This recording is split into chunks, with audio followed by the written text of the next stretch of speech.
Сәлем, тағдырлар арнасының тыңдармандары. Менің каналыма қош келдіңіздер.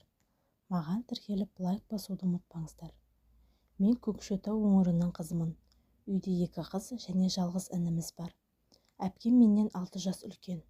Ата-анам зейнетақыға қарап отқан жандар.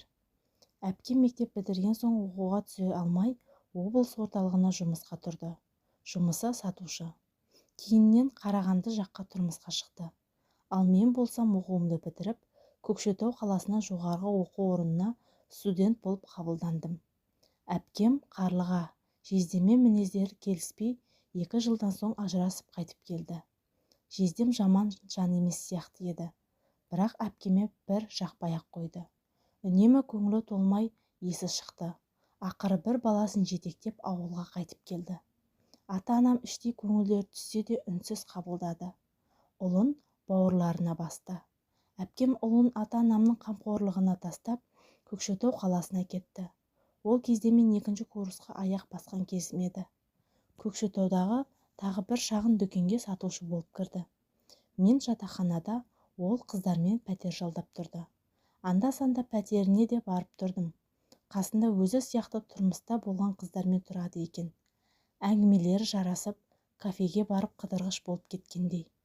Үйлеріне барсам, Қарлыға менің тезірек кеткенімді қалап тұратын сияқты болып көрінетін.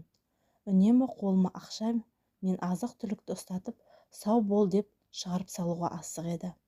Бұрынғыдай емес, өзі де әрленіп, әдемі киініп, шаш үлгісін де өзгертіп үлгеріпті. Ұлын ұмытқан, тіпті ата-анама анда-санда ғана хабарласады. Бар көмегі дүкеннен бір сөмке тәттілерін жіберіп тұрады екен. Осылайша мен 3-ші курсқа келдім. Қарлыға өміріне де үйренгенбіз. Бір күні Қарлыға 2 баласы бар азаматқа тұрмысқа шығатынын айтты. Әйелі қайтыс болған, балалары ер жетіп кеткен. Болашақ жездеміз Қарлығадан 12 жас үлкен екен.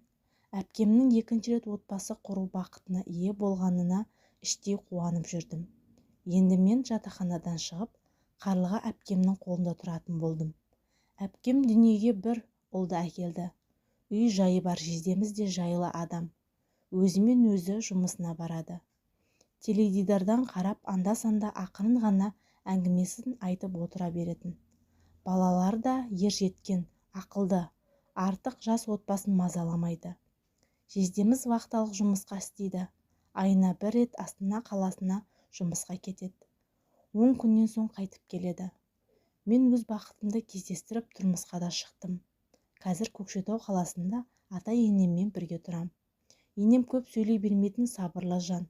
2 жыл болды, қант, диабет ауруына шалдығып, науқастанып жүр. Үйде болғаннан аурухана төсегіне таңылғалы көп.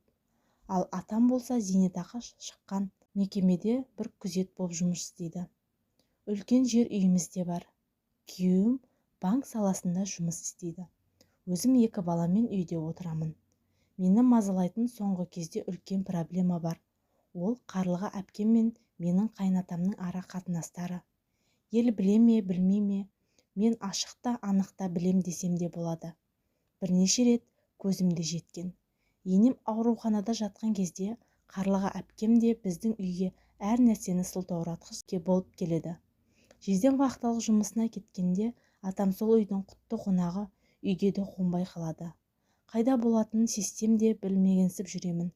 Күйеуім айтуға еш батылым бармайды, тіпті қорқамын. Ал әпкемді 1 рет сөзге тартып көрмекші болып едім, қарқылдап күліп, әзілге айналдырып, құдашыдан құр қалғанды атады деп өз алдына бет алды сөйлейді. Енем ештеме білмейді және білмесе екен деп тілеймін. Әпкемнің қылығы бір күні әшкере болса, отбасымыз ойран болады ма деп қорқамын. Үйге келгенде Қарлыға атама батылданып сөйлейді. Көргенде жерге кіріп кете жаздаймын.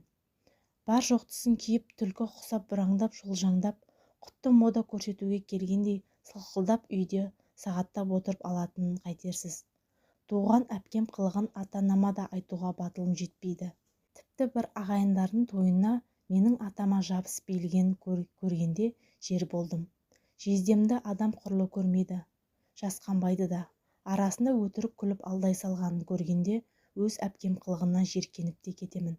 Егер бір әңгіме бастасам, ертең өзімді кінәлі қылып шықпасына кім кепіл? Олардан бәрін күтуге болады. Ағайын туыс ел-жұрт соқыр емес қой. Бір күні шындық беті ашылса не істемекпін? Жездеме де жаным ашиды. Бұл сұмдықты ұлдары білсе қарлығаны бір күнде тұрғызбасы анық. Ал күйеуім білсе не боларын кім білсін?